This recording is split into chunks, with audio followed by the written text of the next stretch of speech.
Irmãos, nós vamos hoje dar continuidade na nossa série sobre família. Família centrada no Evangelho de Jesus. Fundamentos de um lar, segundo a vontade de Deus, revelada nas Escrituras. Na semana passada, nós vimos a instituição do casamento. Nós vimos que Deus foi o primeiro celebrante, que levou a mulher, a sua filha Eva, até o altar. E também com isso nós vimos o padrão de Deus para um casamento. Um homem e uma mulher, unidos em aliança, se tornando uma só carne, juntos até que a morte os separe. E nós vimos também o fundamento do casamento. Aquilo que pode sustentar um relacionamento conjugal, durante os tempos de alegria e tristeza. Durante o tempo da bonança, mas também da tempestade. E vimos que a única coisa que pode sustentar o casamento é a aliança. A aliança, então, é o fundamento do casamento. Quando nós nos casamos, assumimos uma aliança, um perante o outro e perante a sociedade, mas acima de tudo, perante o Senhor. É uma instituição divina. E hoje eu gostaria de ver com os irmãos a missão do casamento. Qual é o propósito do casamento? Qual é a nossa missão enquanto cônjuges? Bom, a Bíblia diz que Deus fez o casamento por alguns motivos. A Bíblia diz que Deus fez o casamento, é uma inferência de Gênesis, para o bem da humanidade. Por isso que toda a sociedade, da maior até a menor, de uma certa forma, é baseada na família, é baseada em casamento. A Bíblia também diz que um dos motivos pelos quais Deus criou o casamento foi para a procriação. Foi para que Adão e Eva se multiplicassem e enchessem a terra. Esse também é um dos motivos. Mas nós veremos que a Bíblia apresenta que há uma missão última acerca do casamento. Uma finalidade acerca do casamento, que é gloriosa e que é maravilhosa. Então, para você que está casado, hoje nós veremos qual é a tua missão enquanto cônjuge, qual é a tua missão enquanto marido, qual é a tua missão enquanto esposa. E se você não é casado, talvez um dia você case. Então é para você já ir se preparando, para você ir orando, ou se não casar, é a palavra de Deus, e nós temos que aprender sobre todos os assuntos que a palavra de Deus nos instrui. Então, para que a gente aprenda qual é a missão última do casamento, para o que Deus criou o casamento, a finalidade dele, maior e gloriosa, eu convido vocês a abrirem Gênesis 2. Talvez você pergunte, pastor, de novo, irmãos. Na verdade, nós poderíamos basear todas as nossas pregações somente nesse texto. Mas hoje, nós focaremos em apenas, basicamente, 2 versículos aqui. E nós vamos fazer como se fosse, utilizarmos assim uma lupa, em que destrincharemos agora alguns aspectos a mais. E nos aprofundaremos nesse texto sobre a missão do casamento. E também usaremos outros textos da Escritura, tá bom? Mas como Gênesis 2 apresenta a instituição do casamento, nós temos que começar aqui. Então vamos fazer a leitura, Gênesis 2, a partir do versículo 18 novamente. Diz o texto que o Senhor Deus disse ainda: não é bom que o homem esteja só. Farei para ele uma auxiliadora que seja semelhante a ele, ou idônea, ou complementar, como nós vimos na semana passada. Havendo, pois, o Senhor Deus formado da terra todos os animais do campo e todas as aves dos céus, trouxe-os a Adão, para ver que nome lhes daria. E o nome que ele desse a todos os seres vivos, esse seria o nome deles. O homem deu nome a todos os animais domésticos, às aves dos céus e a todos os animais selvagens. Mas para o homem não se achava uma auxiliadora que fosse semelhante a ele. Então o Senhor Deus fez cair um pesado sono sobre o homem, e este adormeceu. Tirou-lhe uma das costelas e fechou o lugar com carne. E da costela que havia tirado do homem, o Senhor Deus formou uma mulher e a levou até ele. E o homem disse: essa afinal é osso dos meus ossos e carne da minha carne. Será chamada varoa, porque do varão foi tirada. Por isso, o homem deixa pai e mãe e se une à sua mulher, tornando-se os dois uma só carne. Ora, um e outro, o homem e sua mulher, estavam nus e não se envergonhavam. Mais uma vez, esse é o texto base de hoje. E como eu disse, nós vamos pegar uma lupa e olharmos agora, de maneira específica, para 2 versículos. O primeiro versículo é o versículo 18. E eu quero construir com os irmãos qual é a missão do casamento. Tá? Nós vamos assim, como se fosse colocando blocos, para que no final a gente veja o edifício completo. Lá no final, nós veremos, e eu explicitarei em uma frase única, qual é a missão do casamento. E até chegar lá, nós vamos construindo essa frase por partes, tá bom? E o primeiro versículo que vai lançar luz para nós sobre a missão do casamento é o versículo 18. Que diz que Deus olhou e viu que não era bom que o homem estivesse só. E por isso faria para ele uma auxiliadora idônea, semelhante a ele, ou que lhe fosse complementar. Bom, nós já vimos que isso foi uma quebra do padrão de Deus, e pela primeira vez, algo na criação de Deus, ele olhava e dizia que não era bom. Todas as outras coisas o Senhor olhava e dizia: isso é bom, isso é bom, isso é bom.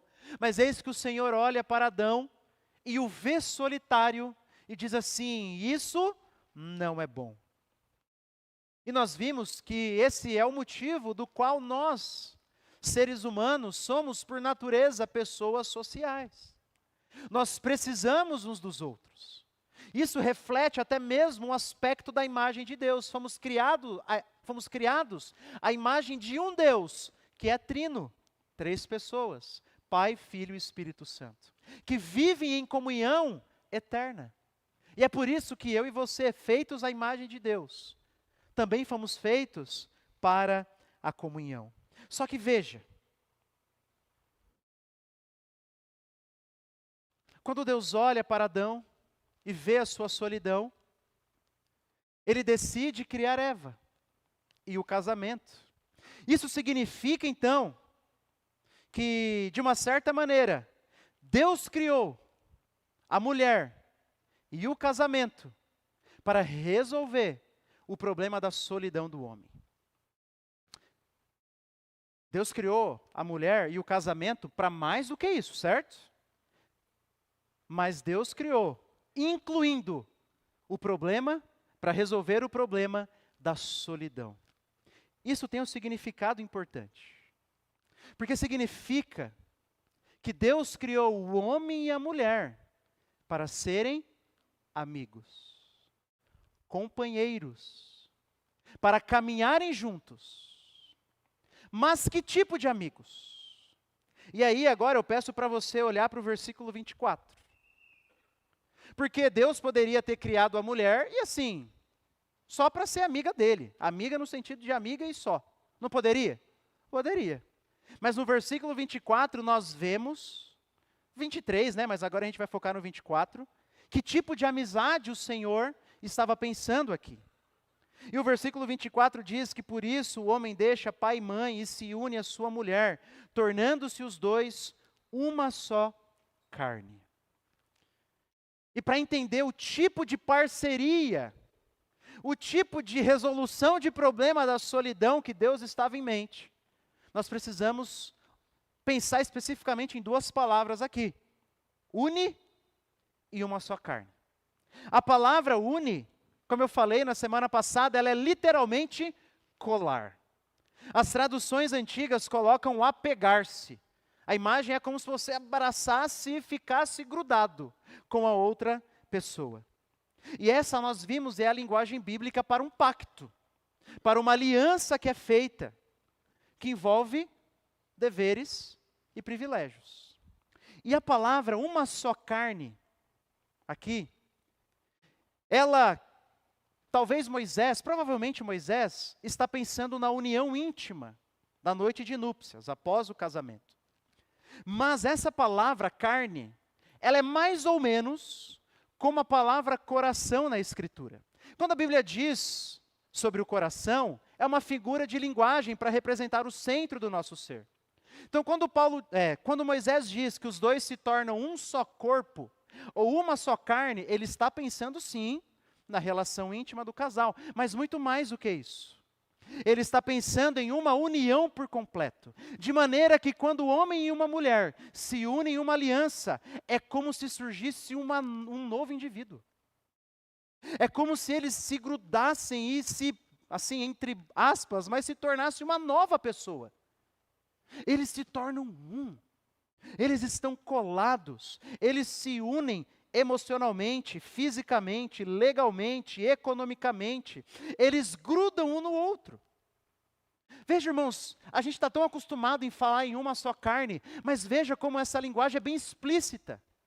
É mais ou menos como se de dois Deus faz um. Essa é a imagem. Então não é qualquer tipo de amizade que a Bíblia está dizendo aqui que Deus fez o homem e a mulher, mas é para uma amizade conjugal. Deus fez, em resumo, o marido e a esposa para serem amigos e amantes. Amantes aqui está não no sentido pejorativo, no sentido clássico do termo, aqueles que amam com o amor conjugal, que se amam com o amor de marido e esposa. Por isso, a missão do casamento, em primeiro lugar, envolve amarmos um ao outro. Esse é o primeiro bloco. A missão do casamento envolve amarmos um ao outro. Talvez você lembre de Efésios capítulo 5, quando Paulo diz que assim, também o marido deve amar a sua esposa como ama o próprio corpo. Marido deve amar a sua esposa como Cristo amou a igreja. É um mandamento bíblico o marido amar a esposa. Mas também é um mandamento bíblico a esposa amar o marido. Certa vez, numa cerimônia de casamento, eu vi um pastor dizer assim: a Bíblia diz que o homem deve amar a esposa, mas a Bíblia não diz que a esposa deve amar o homem. Diz que deve respeitá-lo. Tu imagina o marido ouvir um negócio desse? Mas não, Tito 2 diz que as mulheres mais velhas devem instruírem as jovens recém-casadas a amar o marido. Então, é recíproco aqui. Por mais que em Efésios Paulo foque nos maridos, em Tito ele fala das esposas. Por isso a missão do casamento passa, de alguma forma, em que esposa e marido devem se amar. Devem amar um ao outro. Só que aqui a gente precisa lembrar da definição bíblica de amor. Sabe por quê? Porque na nossa maneira de enxergar as coisas, na nossa cultura, nas músicas que ouvimos e nos filmes que assistimos, amor é afeição. Amor é um sentimento. Você sabe disso. Nós falamos disso na semana passada. Quando você define amor como sentimento, você está colocando o seu casamento em um sério risco. Porque sentimentos foram manchados pelo pecado, e eles são instáveis, e às vezes podem até nos enganar. Por isso que um casamento baseado no sentimento, ele é totalmente instável. E pode chegar ao absurdo de uma pessoa dizer assim: eu não te amo mais, porque eu não sinto mais algo por você. Mas o amor que a Bíblia exige de nós, ele é um amor baseado em atitudes e ações. Eu sei que você já ouviu isso, mas eu quero te mostrar de onde que nós tiramos essa ideia. De que o amor bíblico ele precisa ser definido primeiramente por aquilo que fazemos e não por aquilo que sentimos. Abra sua Bíblia comigo em 1 João.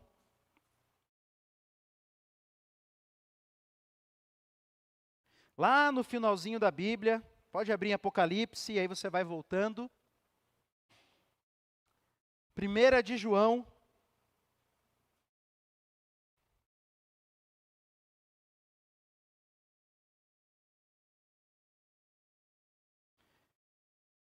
Capítulo 3,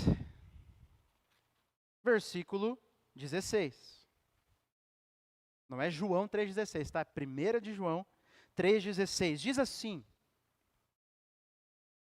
nisto conhecemos o amor. Ou seja, tem uma maneira da gente conhecer o amor. Que Cristo deu a sua vida por nós. Portanto, também nós devemos dar a nossa vida pelos irmãos. Então, olha só o que João está dizendo aqui. Sabe como Jesus demonstrou que nos ama? Não foi com grande sentimento, mas foi pelo fato dele ter entregue a sua vida por nós. Deus amou o mundo de tal maneira que deu o seu Filho. Por isso que nós dizemos que a ênfase bíblica para o amor não está no sentimento, está na ação. De maneira que alguém pode dizer, eu amo, com todas as letras e todos os dias, mas se ela não demonstra, e não faz, e não toma atitudes, no fundo, essa pessoa não ama. E aí, alguém poderia ler, eu fico imaginando, né, os leitores de João, João pensando nos seus leitores. Aí uma pessoa pode dizer assim, ô João, beleza meu amigo, fica tranquilo. Assim como Jesus morreu por mim, pela igreja, eu também amo meu irmão e se preciso for eu dou a minha vida por ele. É o que João acabou de pedir, né? Assim nós devemos dar a nossa vida pelos irmãos como Cristo. Então, eu dou. Mas João deve ter pensado assim, olha, é difícil você chegar no momento em que você tem que dar a vida pelo seu irmão. É difícil, né? São poucas as vezes, sei lá, talvez 1 em 1 bilhão de vezes vai ter essa oportunidade. Aí João deve ter pensado assim, ah, é mesmo? Então vamos ver se você ama o seu irmão. Olha o versículo 17. Ora, se alguém possui recursos deste mundo e vê o seu irmão passar necessidade, mas fecha o coração para essa pessoa, como pode permanecer nele o amor de Deus? Olha só. João está falando, você está dizendo aí que ama o seu irmão a ponto de dar a sua vida por ele? Então vamos ver. Se o teu irmão está passando necessidade e você tem condições, você ajuda ou não? É bem mais fácil, né? Agora dá para a gente saber se a gente ama como Jesus. Olha o versículo 18. Filhinhos, não amemos de palavra, nem da boca para fora, mas de fato e de verdade. O que ele está dizendo? Amor envolve primeiramente uma atitude, uma ação, envolve uma decisão. É por isso que se diz, né, que o amor é uma decisão. Você não consegue controlar 100% os seus sentimentos, ou você consegue? Não consegue. Mas nós controlamos as nossas ações. Por isso amar envolve uma decisão. O amor bíblico, então, é um amor ativo, um amor que age. 1 Coríntios 13 diz que o amor não busca os seus próprios interesses. Eis o amor bíblico que um marido deve ter pela esposa e a esposa deve ter pelo marido, buscando o bem dele com ações e atitudes acima do meu próprio bem. Esse é o amor bíblico.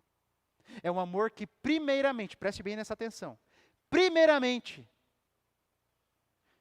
envolve ações e atitudes. Mas, por mais que nós não podemos idolatrar o sentimento, e por mais que o amor bíblico passa primeiramente por ações, quando nós falamos do amor entre marido e mulher, o sentimento também é importante. O sentimento também é importante. Esposa e esposo devem sim nutrir sentimentos um pelo outro. Devem sim lutar para terem sentimentos um pelo outro. Porque daí, alguém ouvindo a minha primeira parte poderia dizer assim, então está tudo certo. Tá tudo bem. Eu só vou ter atitudes de amor pelo meu cônjuge e beleza. Não. Nós precisamos também nutrir sentimentos. É um amor diferente. É um amor diferente do amor de amigo, é um amor diferente do amor de filho, é um amor diferente do amor de pai. É um amor entre um marido e uma mulher. Envolve um sentimento especial. Por isso, a Bíblia tem um livro específico para falar primeiramente sobre o relacionamento de um marido e de uma esposa. Você lembra qual livro é? Cantares. E veja, durante a história da igreja, as pessoas ficavam tão escandalizadas. Elas pensavam assim, não, algumas, né? Não pode ser que esse livro está falando do relacionamento entre marido e esposa. Não, deve ser acima de tudo para falar de Cristo e da igreja.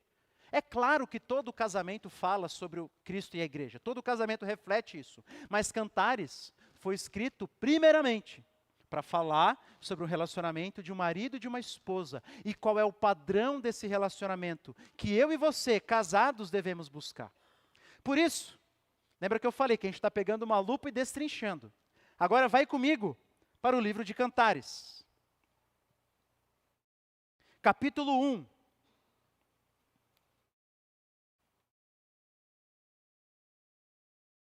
Está lá perto do livro de Salmos.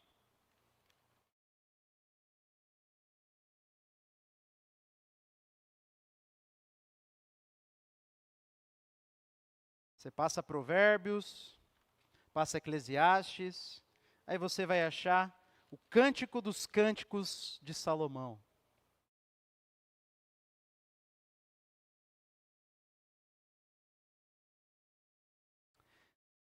Alguns dizem que Salomão escreveu esse livro lá no início da sua vida, quando ele ainda estava firme com o Senhor,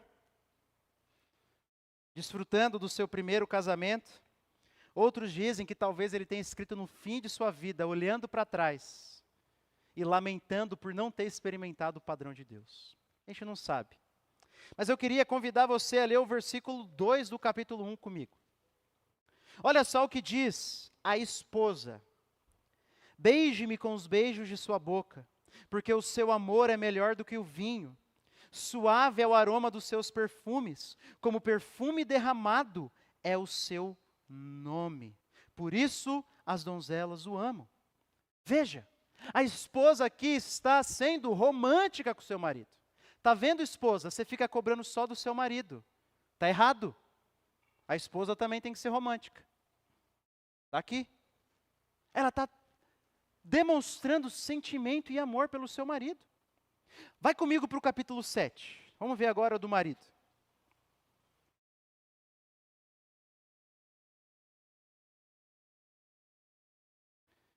Olha só o versículo 1 do capítulo 7. O marido falando. Como são bonitos os seus pés nas sandálias, ó filha do príncipe. Os meneios, ou as curvas dos seus quadris, são como colares trabalhados por mão de artista. Bonito, né? Às vezes a gente só lembra das éguas lá, né? De Salomão. Lembra dessa parte aqui, irmão. Lembro quando o Antônio estava dando aula sobre o Cântico dos Cânticos e falando desses elogios meio estranhos. Aí a Mari, a nossa irmã, que é da Síria, disse que olhou para o marido dela e falou, por que a igreja está dando risada aí? Porque diz que lá na Síria eles elogiam ainda daquele jeito assim ainda, né? Falando como o cavalo, como a égua, né? Mas veja, olha que palavras belas. Palavras belas de um marido para sua esposa e da esposa para o seu marido. Então esse é o ideal de amor que tem que existir entre os cônjuges.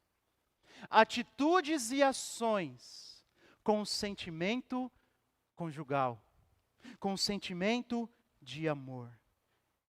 Atitudes e ações, sem desprezar o sentimento.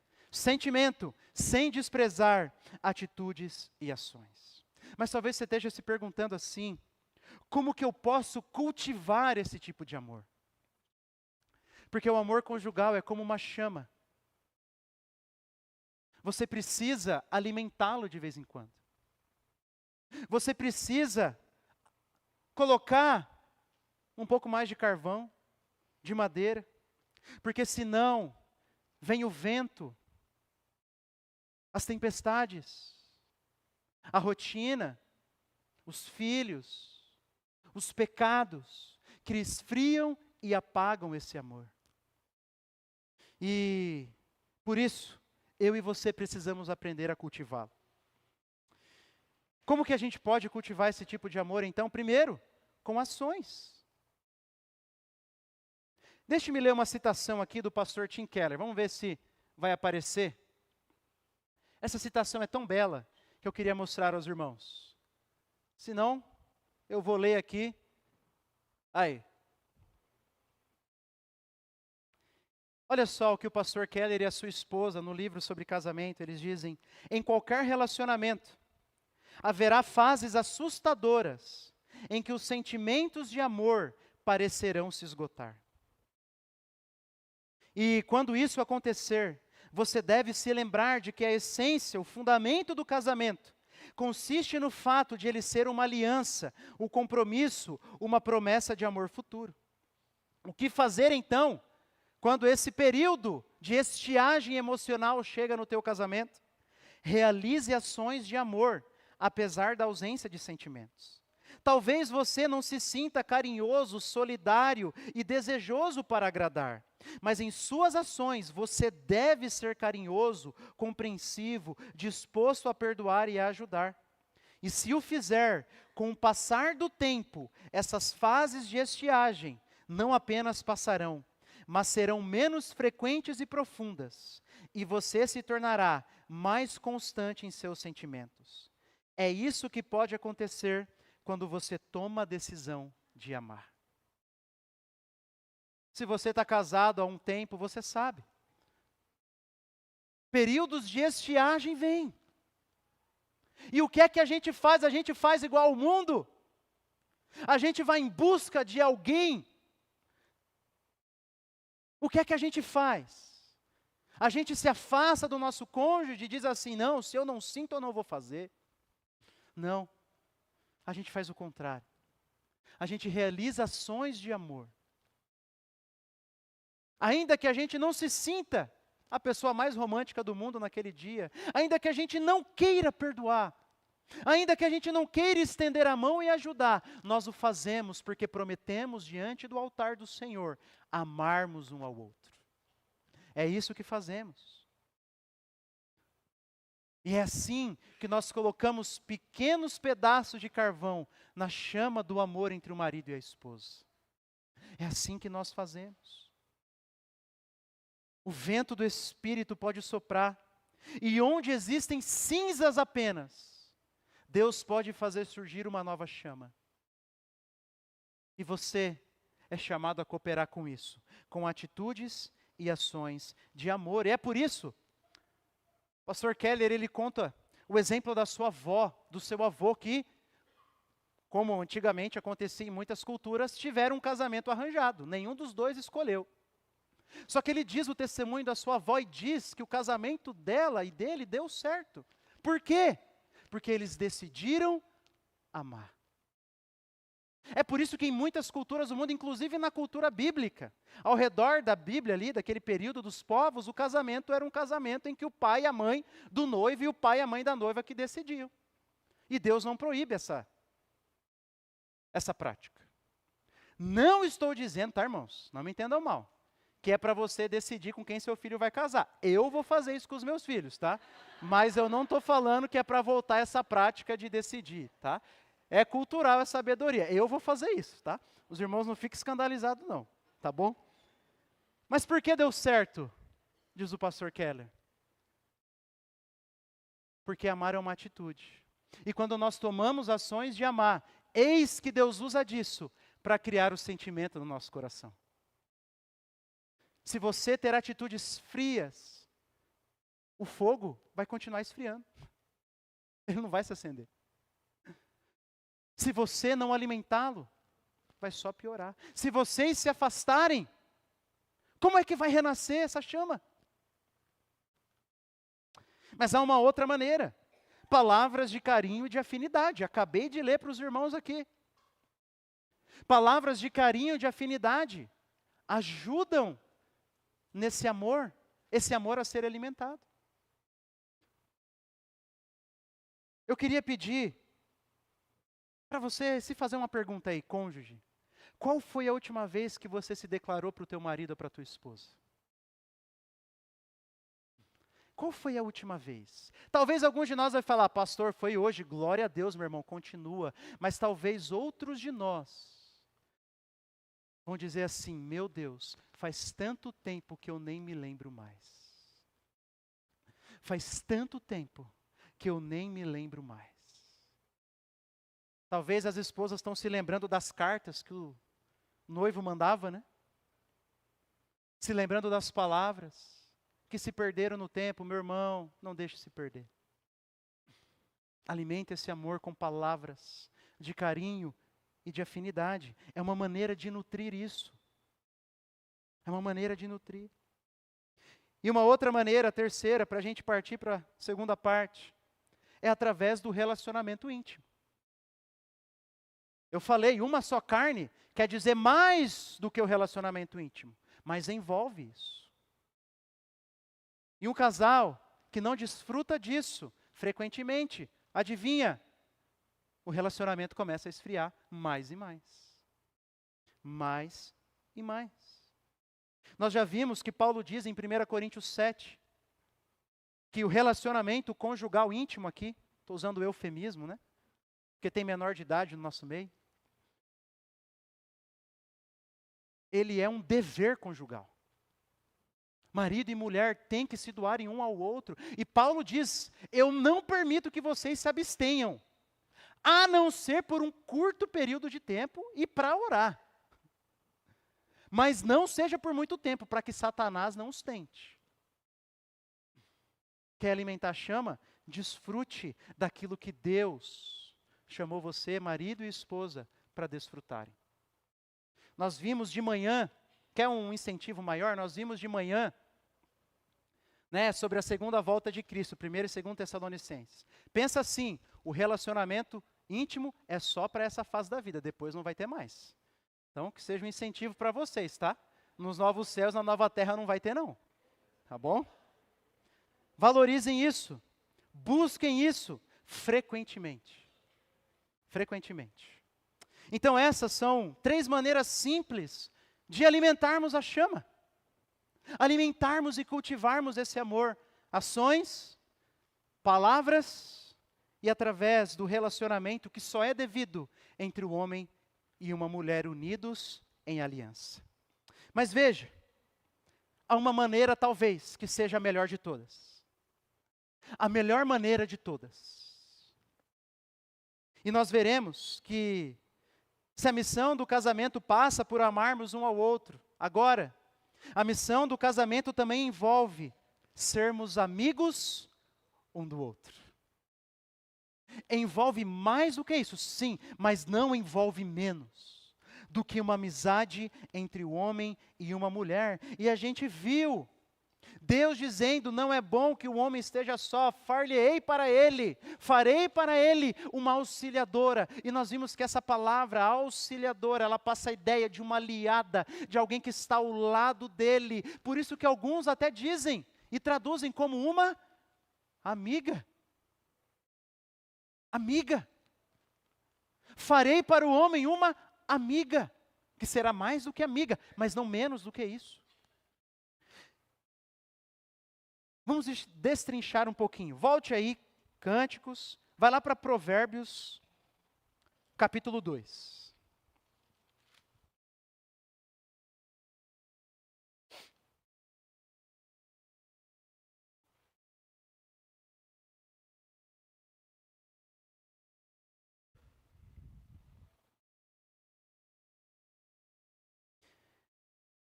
Provérbios 2:16.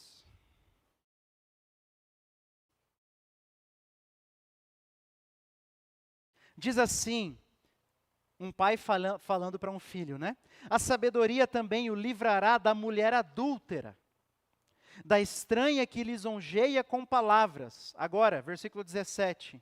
Que abandona o amigo da sua mocidade e se esquece da aliança do seu Deus. Olha só, Salomão está falando da mulher adúltera, e essa mulher, ela se esquece da aliança com seu Deus, cooperando para aquilo que a gente disse, que o casamento é uma aliança diante de Deus. Mas como que ele chama o marido dela? Como que ele chama aí? Que abandona o amigo. Que abandona o amigo. E essa palavra amigo, meu irmão, no hebraico, ela é linda. Porque ela não se refere a qualquer tipo de amigo, mas é um amigo íntimo. É um amigo chegado. Não é um amigo comum, mas é aquele amigo íntimo, melhor amigo. Então veja como Salomão se refere ao marido como um amigo daquela mulher. Por isso que a amizade está no centro do que deve ser um casamento bíblico. Talvez isso seja novo para você. Talvez isso seja novo. Talvez você nunca tenha ouvido falar a respeito disso. Você até talvez saiba da importância da amizade no casamento, mas nunca havia entendido que a própria Bíblia enfatiza isso. Eu lembro a primeira vez que eu estudei sobre isso. Estava me preparando para o casamento e eu li um livro que falava que a missão do casamento passa pela amizade. E nós precisamos olhar para o nosso casamento como um tipo de amizade. Eu lembro que foi como se explodisse uma coisa na minha cabeça. Porque eu fiquei maravilhado com essas verdades. Nosso cônjuge deve ser nosso amigo. Mas a nossa união é tão profunda, envolvendo todas as áreas da nossa vida, que ele não é qualquer amigo, ele é o nosso melhor amigo. Ele é o nosso amigo mais íntimo. Ele é o nosso amigo mais chegado. E quando nós olhamos para o tipo de amizade que a Bíblia diz que nós devemos ter, de maneira geral, há duas características principais. A primeira está lá em Provérbios 17, você não precisa abrir, tá? Você vai lembrar do texto.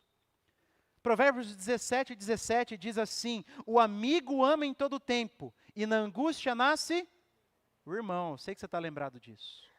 Mas veja a ênfase: o amigo ama em todo tempo. A primeira característica de uma amizade bíblica é a constância. É a constância. A presença. Caminhar ao lado. Dificilmente marido e mulher crescerão em amizade se eles não passam tempo juntos. Se eles não estão constantes um do lado do outro, juntos. Nós já passamos tanto tempo separados. Nós temos o trabalho, nós temos os filhos, nós temos o lazer, nós temos o celular e a TV, e muitas vezes a gente está junto. Mas estamos ao mesmo tempo tão distantes, que a gente precisa nos lembrar que a amizade bíblica passa pela constância. Estarmos juntos na alegria e na tristeza. Carregarmos os fardos uns dos outros, porque o amigo ama em todo o tempo. Nos piores momentos da sua vida, e nos piores momentos da vida do seu cônjuge, você tem que olhar e dizer assim: olha, ele foi o meu porto seguro. Tive outros, tive a igreja, tive amigos, tive irmãos, mas o meu cônjuge foi meu porto seguro. É para isso que nós temos que trabalhar. Mas há uma segunda característica de uma amizade bíblica. Provérbios 27, 5 e 6, eu vou citar. Diz que melhor é a repreensão franca do que o amor encoberto. Leais são as feridas feitas pelo que ama. Tem só esse provérbio aqui, mas você deve lembrar de vários outros textos que nos mostram que uma amizade bíblica envolve franqueza, não é? Envolve apontarmos os erros, envolve juntos trabalharmos para crescermos. Um amigo verdadeiro, quando vê o outro amigo indo para um caminho errado, o que é que ele faz? Ele vai lá e aponta o erro, não é? Ele vai lá e chama atenção. É por isso que na nossa adolescência eu ouvia muito dos meus pais: amigo é pai e mãe. Amigo é pai e mãe. Porque na época de adolescente, geralmente os nossos amigos nos levam para aprontar mais ainda. Enquanto o pai e a mãe ficam lá, você está errado, você está errado, você está errado. Porque isso envolve uma amizade, e eles estavam certos.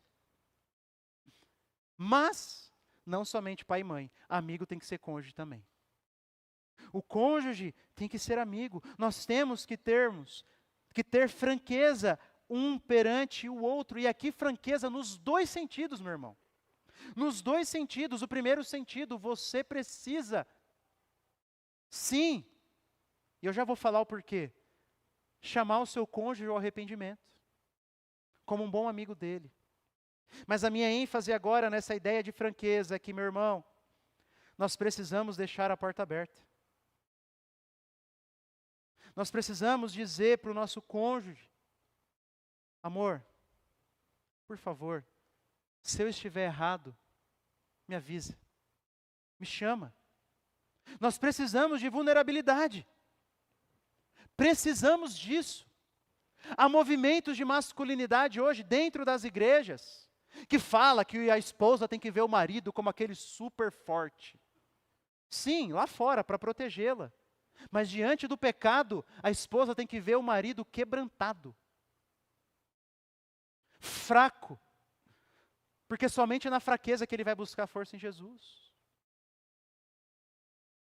Nós precisamos ser vulneráveis um perante o outro, deixar a porta aberta, fazer perguntas: amor, você vê alguma coisa que eu preciso mudar?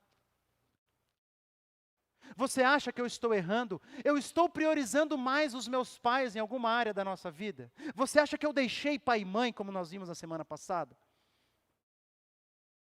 Você acha que eu estou te amando como Cristo amou a igreja? Ou você acha que eu estou me submetendo a você e te amando como uma esposa para o seu marido? A gente precisa aprender a fazer essas perguntas de vulnerabilidade. Meu irmão, qual foi a última vez que você pediu perdão para o seu cônjuge? Qual foi a última vez? Ixi, pastor, faz uns 6 meses. E você não pecou contra o seu cônjuge nos últimos 6 meses? Qual foi a última vez? Qual foi a última vez que você pediu oração? Seu amor, ora por mim. Ora por mim. Eu estou me sentindo triste. Eu estou me sentindo fraco. Ora por mim. E nós precisamos ser francos e vulneráveis. E para isso, principalmente maridos, mas para os dois, né? Mas principalmente maridos, nós precisamos criar um ambiente de graça e perdão. Não, principalmente maridos não. Marido e esposa aqui está tudo igual. Sabe por quê? Porque às vezes o marido já tentou ser vulnerável com a esposa. Já tentou confessar alguma coisa para a esposa. E recebeu o quê? Desprezo, falta de perdão, palavras mais duras ainda. E vice-versa. Às vezes o marido já tentou se abrir para a esposa já tentou se abrir para o marido. Já tentou abrir o coração para ele. E o que ela encontrou? Indiferença. Mexer no celular. Já tentou abrir as suas vidas e as suas intimidades para o marido, mas ele não deu atenção. Nós precisamos ser vulneráveis, por um lado, mas também criarmos um ambiente de graça e perdão pelo outro, lembrando de Jesus, meu irmão. Nós também somos falhos e pecadores. Não use do tratamento do silêncio, pelo amor de Deus. Sabe, você vai tentar falar, a pessoa fica emburrada, fica 3 dias sem falar contigo. Isso aí é o que minha filha de 5 anos faz. É coisa de criança. Adultos conversam.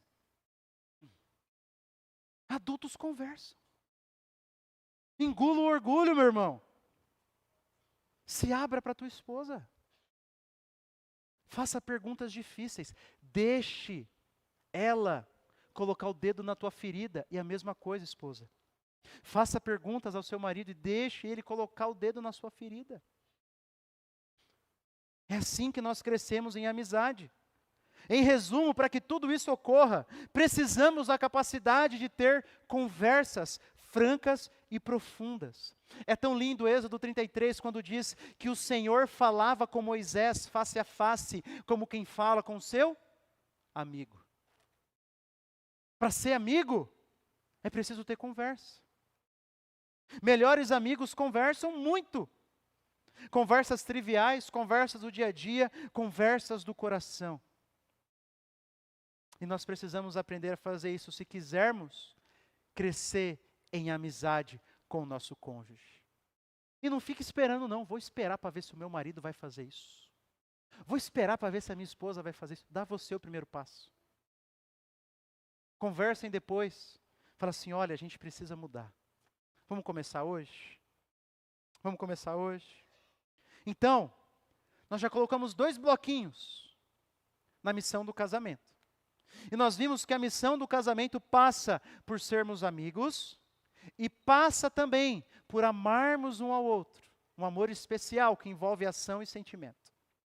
E agora, para encerrar e entrarmos nessa missão maior, eu convido você a abrir em Efésios. Não encerrar o sermão, encerrar a missão, tá? Segura aí.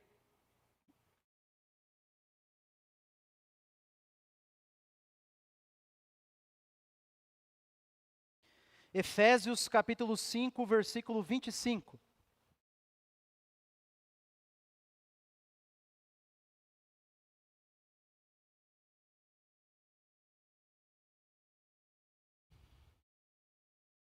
Diz o texto assim, marido, que cada um de vocês ame a sua esposa, como também Cristo amou a igreja e se entregou por ela, para que a santificasse, tendo-a purificado por meio da lavagem de água pela palavra, para apresentar a si mesmo como igreja gloriosa, sem mancha, nem ruga, nem coisa semelhante, porém santa e sem defeito. Bom, daqui nós temos 2 pontos importantes. Primeiro, Paulo diz que o casamento é uma ilustração. Ilustração de quem? De Cristo e da igreja. Do relacionamento entre Cristo e a igreja. Eis um dos motivos que Deus planejou o casamento desde a eternidade. Representar o amor maior que existe. O amor de Cristo pela sua noiva. Mas segundo lugar, que é o nosso ponto aqui, esse texto está nos mostrando a finalidade do casamento. A gente vai destrinchar ele melhor nos próximos sermões.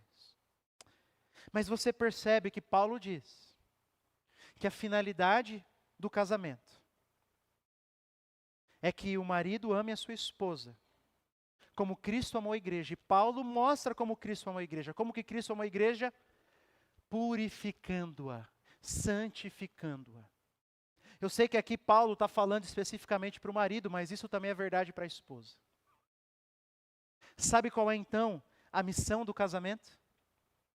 Unir um homem e uma mulher em um relacionamento de amizade e amor conjugal, para que ambos sejam santificados, transformados à imagem de Cristo. Eis a missão maior do casamento, meu irmão. Não é que você seja o melhor amigo e tenha um amor conjugal extravagante entre você e o seu cônjuge como um fim em si mesmo. Não. Mas com um propósito específico de vocês dois alcançarem a identidade gloriosa que Deus fez por nós em Cristo. Eis o teu principal papel, marido, santificar a tua esposa. Eis o teu principal papel, esposa, santificar o teu marido. Vocês dois olharem um para o outro e se perguntarem, como eu posso te ajudar a ser mais parecido com Jesus? Esse é o principal papel, está escrito aqui, irmãos.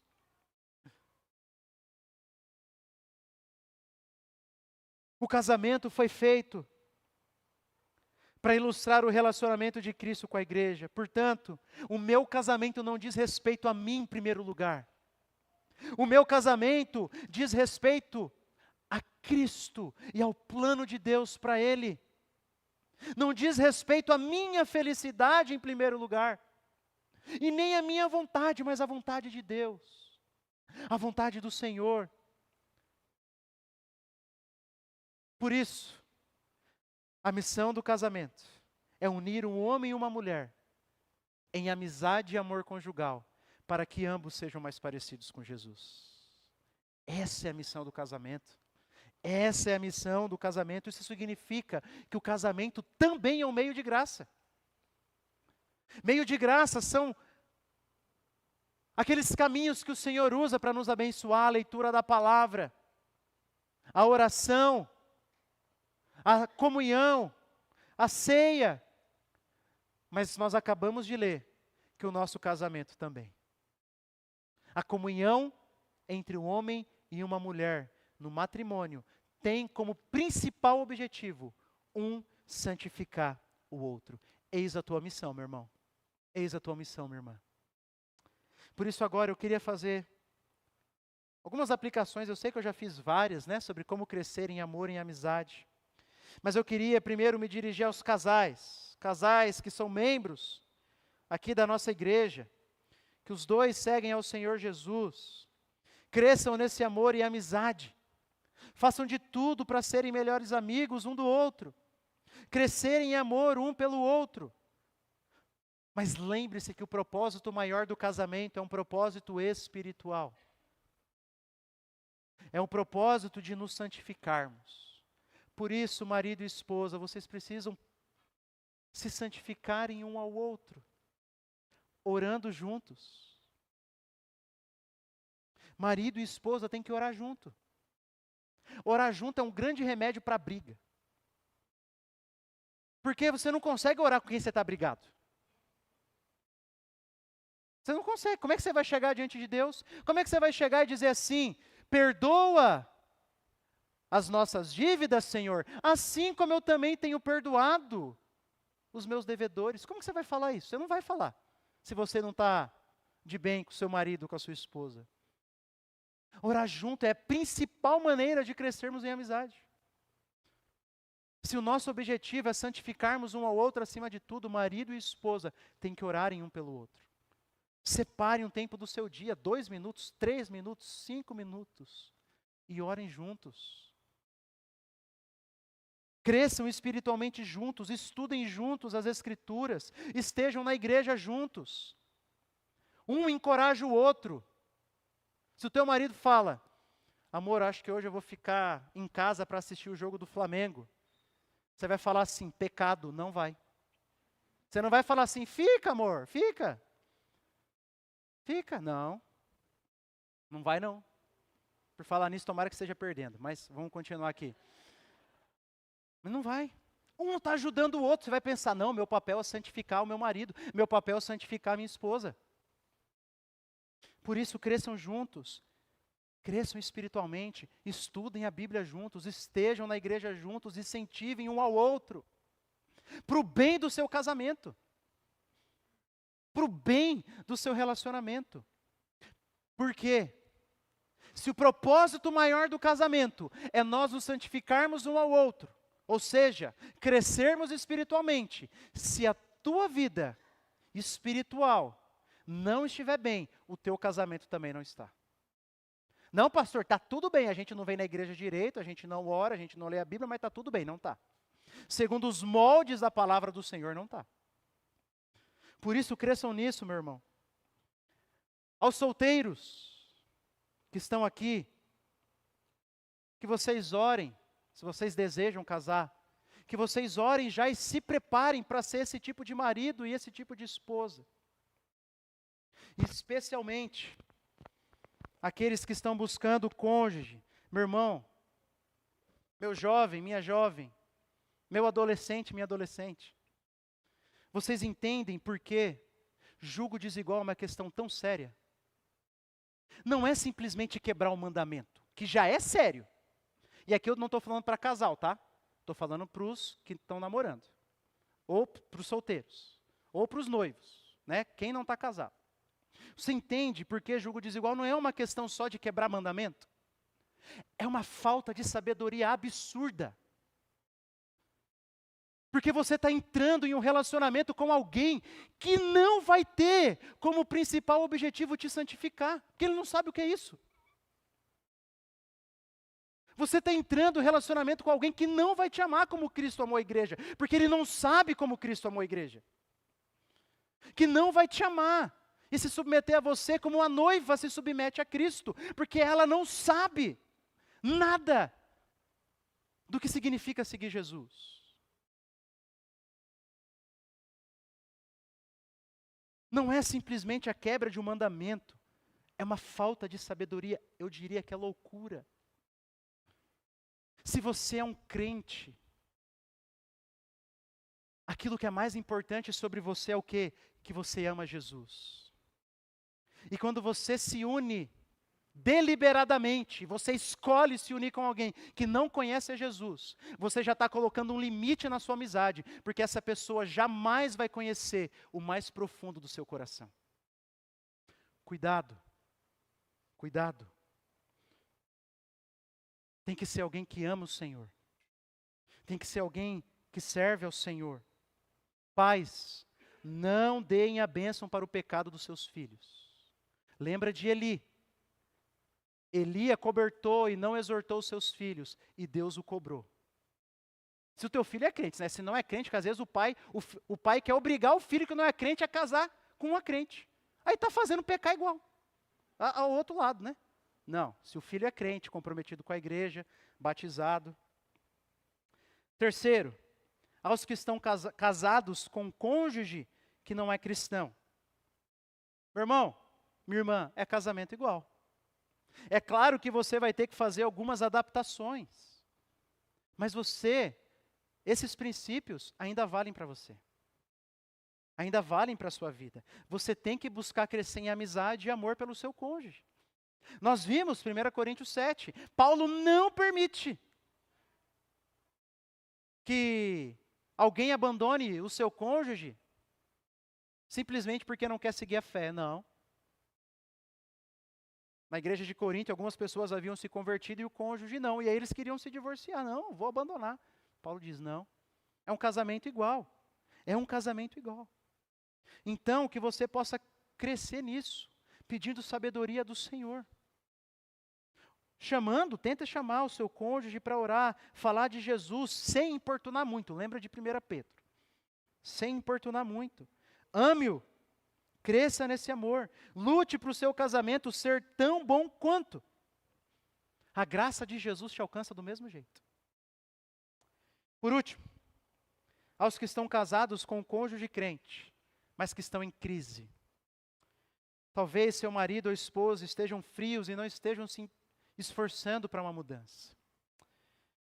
Eu espero que essa mensagem, essa série seja usada pelo Senhor para mudar essa situação, mas de qualquer forma, meu irmão, a responsabilidade primeira está sobre você. Eu não posso mudar o outro, mas eu posso mudar as minhas atitudes. E mudanças acontecem quando pelo menos um dos cônjuges coloca isso aqui em prática. Então tente. Peça oração, ore ao Senhor, peça ao Senhor. Se o teu cônjuge está caminhando no pecado, siga os passos de Mateus 18 com ele. Vale para qualquer irmão, inclusive se o teu marido é teu irmão, a tua esposa é tua irmã em Cristo. Vai e o exorte. Se ele não te ouviu, não acoberta. Se ele é membro da igreja, busque mais um ou dois irmãos. Vai e faz o processo junto. Se ele não ouviu, conte para a igreja. Envolva mais irmãos. É o mesmo processo. Não seja conivente com o pecado do seu cônjuge, para o bem do seu casamento. Para o bem do seu casamento. E se preciso for, peça a intervenção. Mas que você se encha de esperança. Quando pelo menos um dos cônjuges decide mudar, algumas mudanças acontecem geralmente. Por fim, quero convidar você a voltar lá para Gênesis.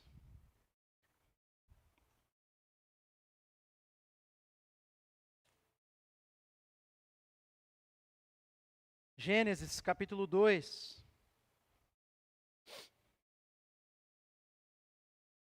O verso 25 diz que, ora, um e outro, o homem e sua mulher, estavam nus e não se envergonhavam.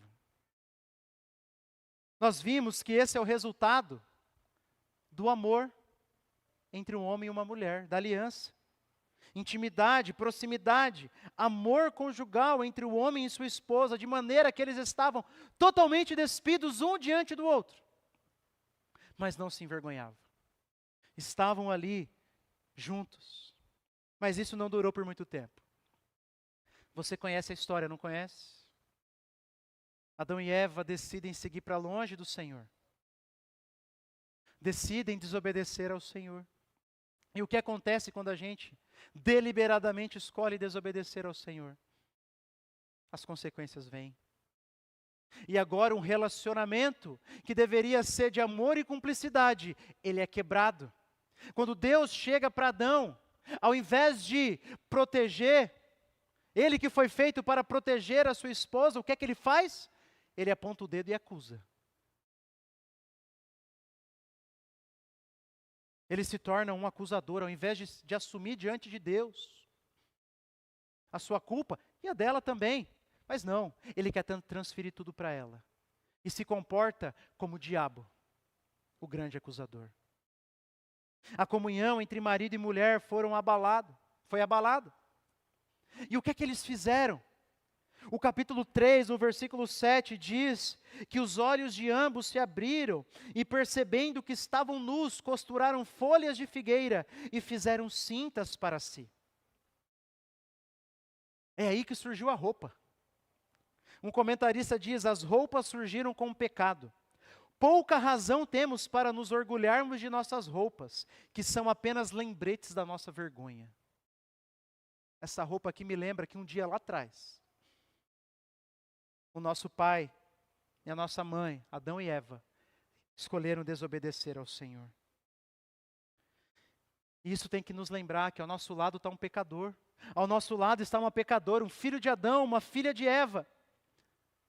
O relacionamento dos dois agora, que era de intimidade, em que não havia vergonha, agora é quebrado e tem vergonha. Eles se afastam um do outro. Mas essa não foi o fim da história. O versículo 21 do capítulo 3 diz que o Senhor Deus fez roupas de peles, com as quais vestiu Adão e sua mulher. Deus, de maneira graciosa, vem e cobre a vergonha deles. Cobre a vergonha de Adão e Eva, para que agora eles pudessem, de novo, ainda que enfrentando as consequências, terem um relacionamento restaurado com Deus e voltarem a crescer em intimidade um com o outro. Aquilo que antes causava vergonha para eles, agora Deus vem e cobre, para que eles possam mais uma vez caminharem juntos. Só que perceba o detalhe no texto. Diz o texto que o versículo 21 do capítulo 3, o Senhor Deus fez roupa do quê? De peles. Deus teve que sacrificar animais para cobrir a vergonha de Adão e Eva. Ali o Senhor já mostrava que para haver perdão, precisava ter derramamento de sangue. Precisava de um sacrifício. E esse sacrifício que Deus fez para Adão e Eva, é claro, nos apronta para o nosso sacrifício muito maior, nos apronta para Cristo que nós acabamos de relembrar. Em Cristo, meu irmão, Deus já proveu tudo o que nós precisamos para enfrentar as maiores tempestades da nossa vida, inclusive as tempestades do nosso casamento. Deus proveu tudo para que a gente possa vencer a vergonha, vencer aquilo que nos afasta um do outro, para que a gente possa caminhar junto em intimidade novamente. Mas aquele animal ou aqueles animais que foram mortos para Deus fazer peles, roupas de peles para Adão e Eva, aqueles animais permaneceram mortos. Mas o nosso Cordeiro de Deus não. Ele ressuscitou ao terceiro dia. E agora ele está sentado à destra de Deus. E depois de ser assunto aos céus, ele enviou o seu Espírito para nós. E agora o poder de Deus que ressuscitou Jesus dentre os mortos, é o mesmo poder que está agindo em nosso benefício. Por isso, meu irmão, minha irmã, tem esperança. Não importa se você tem 5 meses ou 50 anos de casado, Deus pode reacender a chama do seu amor e da sua amizade pelo seu cônjuge. Sabe por quê? Porque o Espírito Santo está agindo a favor de nós. Não importa por qual pecado vocês tenham passado, Deus pode restaurar. Sabe por quê? Porque Jesus naquela cruz pagou por todos os nossos pecados e não impôs limites ao seu perdão por nós. E agora, porque o seu Espírito habita em cada crente desse mundo, eu tenho a força, não por mim, mas pelo Espírito, de também estender o perdão como Jesus fez. Porque Jesus ressuscitou, Ele pode pegar cada caco do seu casamento, que talvez esteja destruído, e fazer uma nova escultura para a glória dEle. Tem esperança, tem esperança. O poder de Deus está agindo para o bem do povo dEle.